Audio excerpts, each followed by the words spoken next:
Прощенное воскресенье – последний день Масленицы. Что нужно делать в этот день, что нельзя делать на прощенное воскресенье, а также, что очень важно знать каждому человеку, чтобы понимать, как же правильно провести этот день. Далее более подробно все в этом видео. Друзья, как всегда, вы на канале Эзотерика для тебя. Подписывайтесь, ставьте лайки и делитесь этим видео с теми, кому действительно это важная и нужная информация. Итак, прощенное воскресенье. Наверное, это один из самых значимых церковных праздников для православных верующих. Но каждый раз, когда дело доходит до даты этого торжества, многие люди теряются и не понимают, когда же его отмечать. У этого праздника нет фиксированной даты. И последнее подготовительное воскресенье перед православным Великим постом известно в народе как прощенное, и в этом 2022 году выпадает на 6 марта. Обращаем ваше внимание, самый продолжительный пост в православном календаре – это Великий пост, который предваряется днем, который именуется прощенным воскресеньем. В богослужебных книгах он носит название «Неделя сыропустная», так как это последний перед постом день, когда разрешается употреблять в пищу продукты, но без мяса.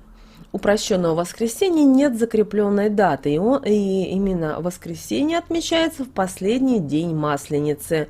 И в этот день все православные просят друг у друга прощения, чтобы начать поститься с чистой совестью. Просить прощения перед началом Великого Поста – это одна из древних христианских традиций, которая пришла в нашу религиозную практику из монастырей Египта и Палестины. Монахи на время Великого Поста уходили в пустыню, где проводили 40 дней практически без пищи и воды. Они не были уверены, что пустыня не станет их последним пристанищем. Понимая, что могут умереть, монахи за день до расставания примирялись друг с другом.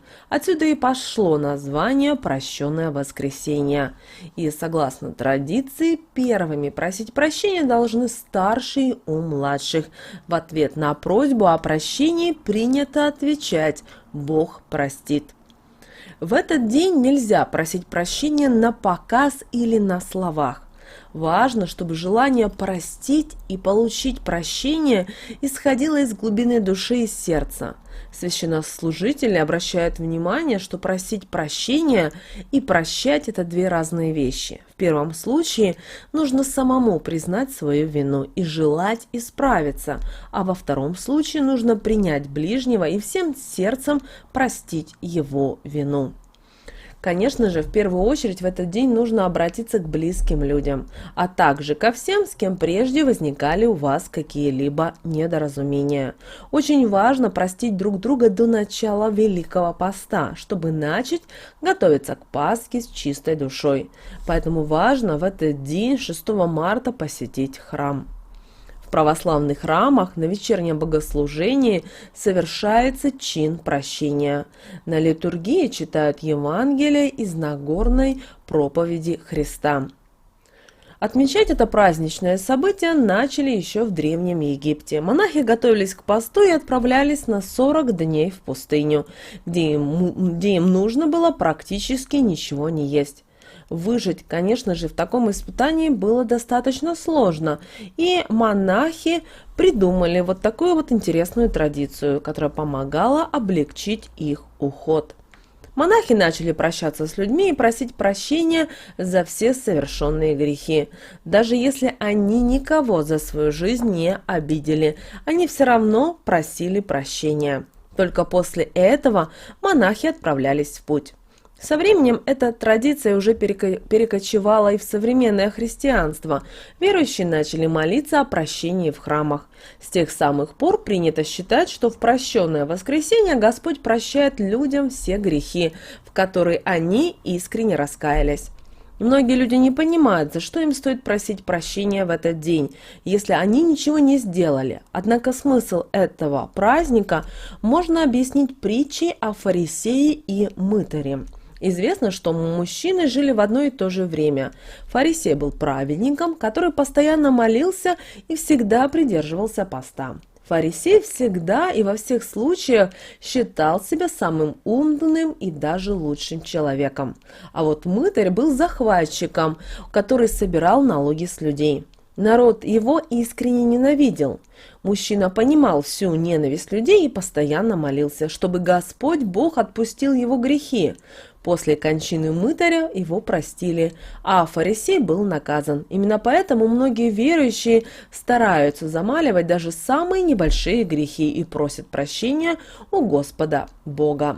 По народным традициям, прощенное воскресенье – это кульминация масленичной недели, заговение перед началом Великого Поста. В этот день поминают усопших, ходят на кладбище. Также существует традиция ходить в баню в этот день. В конце праздника торжественно сжигают чучело масленицы. Полученный пепел нужно было рассыпать по полям. Считается, что если в этот день солнечная погода, то и лето будет жарким, а урожай будет хорошим. Конечно же, в этот день, в прощенное воскресенье, наши предки знали о запретах, которые они старались строго-настрого соблюдать. Поэтому в прощенное воскресенье нужно обязательно простить человека, который просит прощения у вас. Если вы не находите в себе для этого сил, то нужно хотя бы встать на путь попытки понять и простить обидчика. В противном случае считается, что отказ от прощения будет иметь плохие последствия, и это все воспринимали как грех. В священный день нельзя сквернословить, ругаться, устраивать скандалы и обижать кого-либо. Даже думать о плохом сегодня нежелательно. Нельзя в этот день и заниматься тяжелой работой. Уборкой по дому можно заняться, но она не должна носить глобальный масштаб. Итак, 5 очень важных дел для каждого человека. Кроме запретов, прощенное воскресенье все-таки есть ряд обязательных дел, которые должны выполнить все. Во-первых, попросите прощения у тех, кого вы обидели. Это делать нужно сразу же с утра, и в первую очередь просят прощения у родственников и близких людей. Помолитесь об умерших и попросите прощения у них.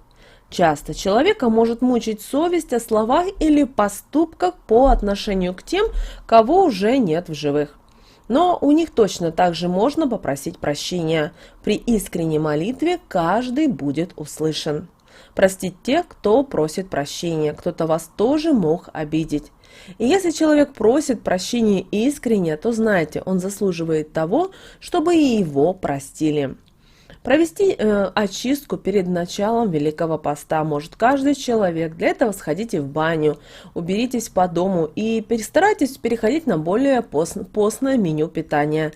Также вы должны понимать, что это, к сожалению, не всем подходит. Если у вас проблемы со здоровьем, с желудком, то питайтесь так, как вы считаете нужным и важным. Также касается это людей пожилого возраста, детей, беременных. Ну а если вы хотите попробовать попаститься, обязательно это сделайте. Хотя бы начните с одной недели. Возможно, вам будет сложно, но вы так проверите себя на стойкость.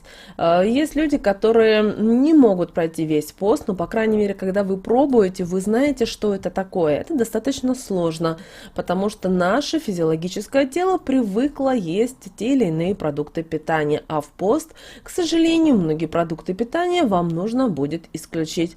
Также вы можете себя проверить и свое тело, и своим силу духа, насколько вы готовы. Но мы сразу хотим вас предупредить, мы не говорим о том, что каждый должен прямо сейчас заняться постом и вот именно этот пост перед Пасхой пройти. Каждому свое. Помните, если вы хотите, желаете, попробуйте хотя бы неделю.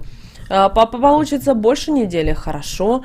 Если вы знаете, что ваше тело не готово к такому, то не нужно даже рисковать. Помните о том, что мы с вами живем одну жизнь, и мы не пришли сюда экспериментировать и пробовать то, что, возможно, нам неприятно, некомфортно и неудобно. Также 6 марта, друзья, в прощенное воскресенье постарайтесь посетить церковь. Важно присутствовать на богослужении, когда священнослужители и прихожане взаимно просят прощения друг у друга. Также обязательно сходите в церковь, закажите 40 уст о здравии, обязательно поставьте свечи, да и просто зайдите в церковь и помолитесь высшим силам, Божьей Матери о том, что, возможно, вам не хватает в жизни или что бы вы хотели иметь. Вот, друзья, такое у нас с вами будет прощенное воскресенье в этом 2022 году, 6 марта. Мы надеемся, что у вас в жизни все прекрасно и хорошо. Если вы расстроены, переживаете за что-то, знаете, отпустите всю ситуацию на свои, знаете, на свое, и вы увидите, как это все решится. Главное, не зацикливайтесь и не переживайте. Если вы смотрите новости и переживаете, нервничайте, включите какой-то свой добрый, милый сериал. Возможно, включите индийские какие-то фильмы. Помните Зита и Рита, как мы все любили с вами смотреть, или что-то наподобие Санта-Барбары. Давайте посмотрим вместе, давайте вместе с вами будем поднимать свои вибрации для того, чтобы у нашей жизни мы шли только вперед, и в нашей жизни получалось все только самое лучшее. Не нужно нести этот негатив ни в свой дом, ни в свою жизнь. С вами, как всегда, был канал Эзотерика для тебя, друзья. Мы всем желаем мира, любви, гармонии и услышимся с вами уже в следующем видео.